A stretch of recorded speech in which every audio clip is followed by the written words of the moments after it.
Donc, comme la présentation le disait, ma spécialité, c'est en développement économique régional. Ma critique principale sur le mode de développement du développement économique au Québec. Et j'ai écrit une note politique de 30 pages qui est sur mon site Internet, que je vais essayer de vous résumer. Ça prendrait presque un cours de 45 heures, moi aussi, pour pouvoir vous expliquer tout, mais je vais essayer de le faire en 15 minutes quand même.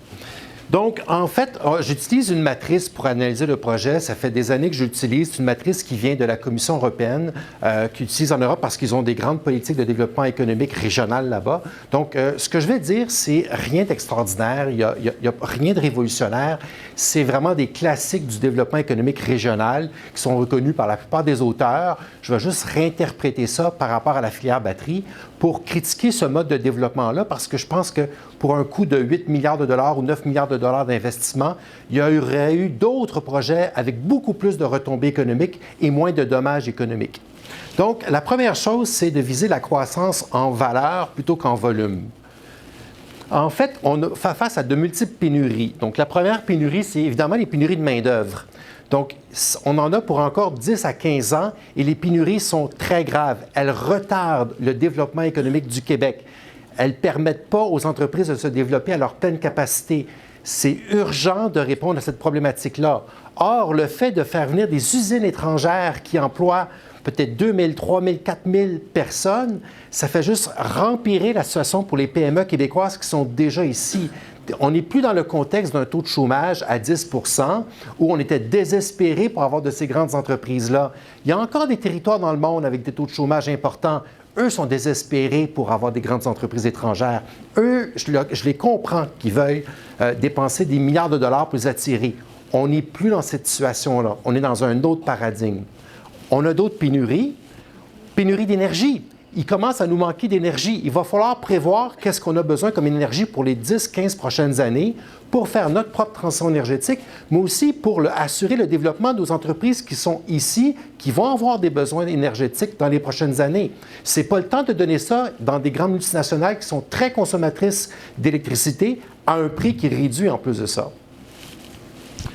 On a des pénuries d'espaces industriels. On ne le réalise pas, mais il commence à nous manquer des espaces industriels. À Trois-Rivières, d'où je viens, c'est très clairement le cas. On a aussi des questions de milieu humide qu'on doit harnacher pour mettre des parcs industriels.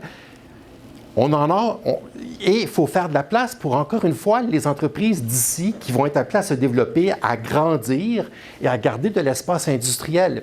Ça devient vraiment problématique, cette histoire-là.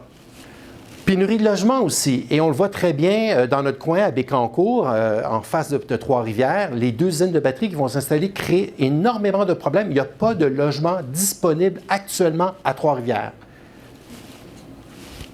Et c'est les mêmes choses pour les services d'éducation, les services à la petite enfance. Vous avez vu Drummondville qui est sorti pour un hôpital. Vous voyez toutes les conséquences que ça porte parce qu'on n'est plus dans ce paradigme où on a besoin de se développer sur la base de grandes entreprises multinationales à coût de milliers d'emplois.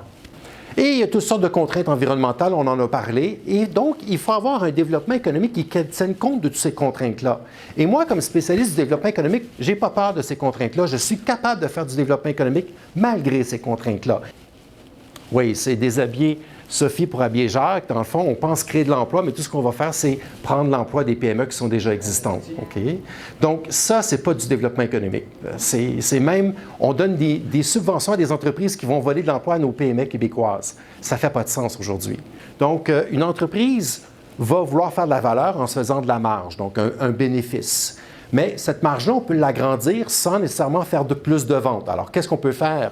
Ce qu'on peut faire, c'est qu'on peut baisser les coûts de production pour se donner plus de marge. Mais pour baisser les coûts de production, ce que ça prend essentiellement, c'est de la productivité, faire des gains de productivité, de l'efficience, de l'automatisation, de la formation de la main-d'œuvre, des choses comme ça. Et ça, c'est beaucoup centré sur l'innovation. Alors, je reviens sur ce terme-là, l'innovation, ça va revenir à plusieurs reprises. Ou la deuxième chose qu'on peut faire, c'est d'augmenter les prix. Mais pour augmenter les prix, il faut que le client accepte de payer. Il faut lui donner quelque chose, il faut lui donner une valeur supplémentaire. Donc, on va travailler sur la valeur ajoutée du produit. Donc, la valeur sur le design, sur les caractéristiques du produit, améliorer sa qualité, améliorer son ergonomie, et tous ces éléments-là pour que le client soit plus satisfait et accepte de payer plus cher. Mais tout ça peut se faire sans nécessairement vendre davantage, mais en vendant mieux. Tout ça repose beaucoup sur l'innovation de procédés ou l'innovation de produits en améliorant son produit. Le problème, c'est que les usines de batterie, c'est essentiellement que des usines d'assemblage. Les technologies, que ce soit pour la production ou le recyclage ou la conception, tout ça a été développé à l'étranger. Mais ça cause un problème, ça, parce que ça ne correspond pas à une filière industrielle. 80% de la croissance économique depuis plus de 200 ans vient de l'innovation et non pas de la consommation de ressources. Oui, on consomme trop de ressources sur la planète, mais essentiellement, la croissance économique est basée sur l'innovation. Et pourquoi c'est comme ça? En fait, l'innovation, c'est une combinaison d'idées. Donc, quand vous avez une idée, cette idée-là va se combiner à d'autres idées qui se combinent elles-mêmes en d'autres idées. Et n'importe quelle idée que vous pouvez penser, c'est toujours la combinaison d'au moins deux autres idées. Et si chaque idée était capable de créer deux autres idées, qui elles-mêmes créent deux autres idées, vous avez une croissance exponentielle des idées. Et là, c'est des idées, là, ça ne consomme pas de ressources. On peut en avoir autant qu'on veut. Et la beauté des idées, c'est que ça se promène, c'est intangible. Donc, ça veut dire quoi? Ça veut dire qu'une entreprise qui est sur le territoire ici, qui développe de l'innovation, va avoir le bénéfice de l'innovation pour elle-même, baisser ses coûts de production, augmenter son prix, faire plus de valeur, mais ça va se diffuser aux autres qui vont l'utiliser, qui vont utiliser ces idées-là pour elles-mêmes innover.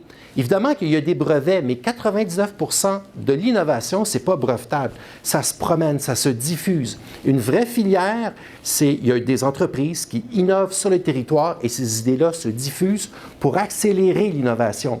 Donc, quand on finance une entreprise ou un secteur d'activité qui est réellement innovant, il y a une double rentabilité, une rentabilité pour l'entreprise qui innove, puis une rentabilité pour tous les autres qui vont pouvoir bénéficier à proximité de ces idées-là. Et là, on a un effet multiplicateur d'innovation. Mais si l'innovation a été développée ailleurs, en Corée du Sud, en Allemagne, en Suède, puis on fait juste assembler, ça ne fonctionnera pas. La deuxième chose, ma deuxième critique par rapport à la filière batterie, c'est que ceci n'est pas une filière au Québec. Okay? Pour avoir une filière, ça prend de l'innovation. Là, j'ai démontré pour qu'il n'y aurait pas beaucoup d'innovation. Ça prend des relations industrielles qui sont fortes. Ça prend une masse critique d'entreprise, ça prend de la main-d'œuvre spécialisée et ça prend du réseautage.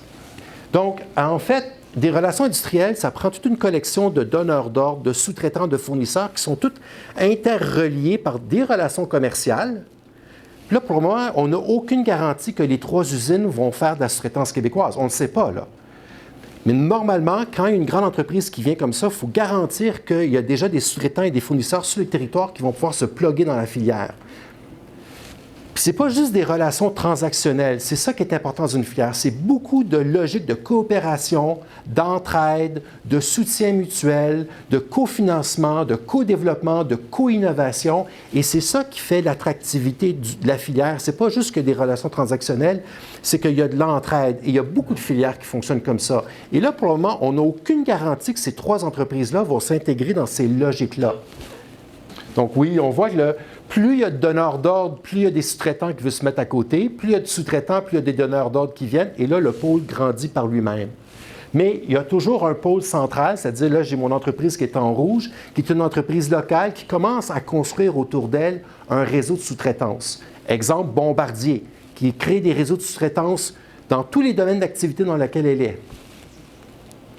Un vrai pôle, c'est l'aéronautique à Montréal. Premier pôle aéronautique au monde. On est les meilleurs dans ce domaine-là. Il y a Bombardier qui est au cœur de ça, qui l'a construit en innovant, en développant un nouvel avion qui est technologique. Puis autour d'elle, il y a plein de centres de recherche, il y a des chaires de recherche, il y a des universités, puis il y a 200 à 300 entreprises. Là, on parle d'une masse critique, là. Pas 4-5 entreprises dispersées, là. On a une collection d'entreprises hyper spécialisées qui viennent fournir la filière aéronautique. Donc, ça ne me dérange pas qu'on cible des entreprises étrangères, à la seule condition qu'on sait que cette entreprise étrangère-là va pouvoir venir dans la filière et se plugger dedans directement avec des contrats. Donc, on a des entreprises ici sur le territoire qui sont intéressées à la recevoir parce qu'elle lui donnerait des contrats et elle serait intéressée à venir parce qu'elle sait qu'elle va avoir des contrats. Et c'est le fun d'avoir la proximité. Pourquoi? Bien parce que quand on est à proximité, l'information passe mieux. On l'a vu pendant la pandémie, on était tous sur Zoom, puis on n'était pas capable de se parler. Et quand on est en face à face, la transmission de l'information se fait plus facilement. Quand on fait de la haute technologie, du sur-mesure, des choses comme ça, il arrive plein de problèmes. On a besoin de se voir régulièrement. Notre sous-traitant en Chine, il est loin, c'est compliqué, il parle une autre langue. Quand on est sur le territoire, c'est beaucoup plus facile.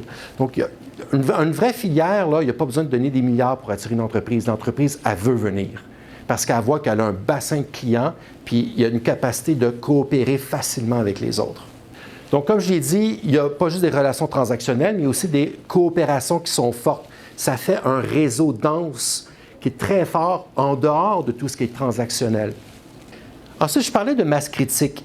On se dit au Québec, on est bien positionné, mais en fait, pas du tout. Ça, c'est les informations que j'ai trouvées d'ici 2030. Si on compile toutes les annonces de construction de batteries, en 2030, le Canada, là, on n'est pas même dans le top, là. On va être là, actuellement, on est en concurrence avec la Pologne et la Hongrie pour recevoir des usines de batteries. Là, je vous rappelle que le Québec, moi, je constate que le Québec est à la fine pointe de la technologie mondiale, dans plusieurs domaines. Pourquoi on est en concurrence avec la Pologne et la Hongrie pour attirer des usines de batteries? On ne pourra pas battre les Chinois et les Américains parce qu'ils ont une longueur d'avance incroyable. Mais même avec les 3 usines, même si on en compte 4 ou 5 au Québec, on serait très loin d'être dominant. On n'est pas une filière dominante. Tous les pays annoncent de la construction d'usines de batteries, partout à travers le monde. En Allemagne, en France, en Angleterre, en Hongrie, en Pologne, partout, au Mexique. Et même aux États-Unis, il y a une revue qui a compilé toutes les constructions d'usines. Il y en a une trentaine qui vont être construites à peu près. OK? Puis là, vous voyez, là, je ne vais pas passer à travers, là. Puis là, nous, on en a 3 là-dedans. OK? Donc, on n'est même pas concurrentiel au niveau de l'Amérique du Nord. Pour avoir une filière, ça prend un ancrage territorial. Okay? Donc, normalement, l'ancrage territorial, c'est parce qu'il y a une entreprise dominante qui a créé son écosystème, comme Bombardier, qui a créé toute une collection de sous-traitants et de fournisseurs avec laquelle ils vont coopérer pour développer de l'innovation. C'est ça une vraie filière. Donc, des fois, c'est une université aussi qui part une filière. Qu'est-ce que je veux dire par ancrage territorial? Bien, c'est d'abord du bottom-up, c'est-à-dire qu'on construit du territoire, des besoins du territoire et on monte. Par exemple, chez nous, en Mauricie, on est sur d'autres choses que de la batterie. On a un pôle de technologie verte qui n'est pas appuyé par le gouvernement. Mais on met des batteries alors qu'on n'a pas besoin de ça. Ce n'est pas dans notre trajectoire de développement. Ensuite de ça, ça prend du développement endogène, c'est-à-dire qu'on part des expertises de la région, puis on se sert de ça comme effet de levier. Mais on n'a pas d'expertise dans la batterie. Il y en a un petit peu. Il y a quelques chercheurs universitaires, quelques centres de recherche. Il y a quelques entreprises qui sont là-dedans, mais globalement, ce n'est pas dans nos expertises. En Mauricie, on n'en a presque pas, sauf un centre de recherche qui en fait un petit peu de recherche et 1 ou 2 entreprises. Ce n'est pas dans nos expertises principales. Il n'y a pas d'ancrage territorial, comme je vous ai expliqué, parce qu'on n'a pas un joueur local qui est dominant, qui va être capable de structurer la filière. Toute la filière va reposer sur des entreprises étrangères et ça me fait craindre un certain nombre de choses. Et il n'y a pas le réseautage fort dont je vous parlais. Ça, c'est hyper important. Ça a l'air ésotérique, cette histoire-là de réseautage, mais c'est ce qui explique le développement des PME, puis c'est ce qui explique le développement régional, c'est une clé de succès. Dans le fond, c'est comme une plante. Planter une plante, là, on a beau tirer dessus, là, ça ne marchera pas. Il faut qu'elle soit bien ancrée territorialement, puis il faut la nourrir. Ça va prendre du temps, mais elle va prendre en force, elle va s'agrandir, et c'est ça la réalisation d'une vraie filière. Donc, il n'y a pas d'ancrage dans la communauté. Peut-être que vous êtes ici pour le témoigner. Il n'y a pas d'ancrage dans les réseaux encore. Il n'y a pas d'ancrage dans la chaîne de valeur, c'est-à-dire qu'on a une chaîne de valeur qui est très, très faible, puis on n'est même pas sûr que les usines de batterie vont donner des contrats aux entreprises québécoises.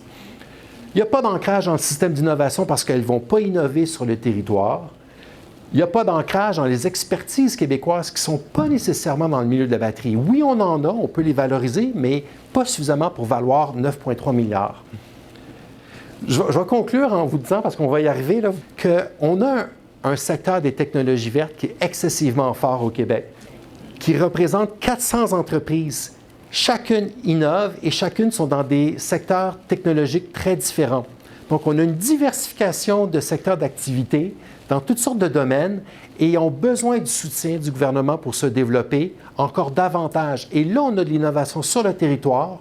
On contribue à la transition énergétique sur la base d'entreprises qui sont déjà ici et qui ont besoin de financement pour... Donc, j'ai un plan B si on veut créer du développement économique en valeur, basé sur l'innovation, avec de l'ancrage territorial, avec nos expertises, avec la diversification technologique sur notre territoire ici, plutôt que de faire venir des entreprises étrangères.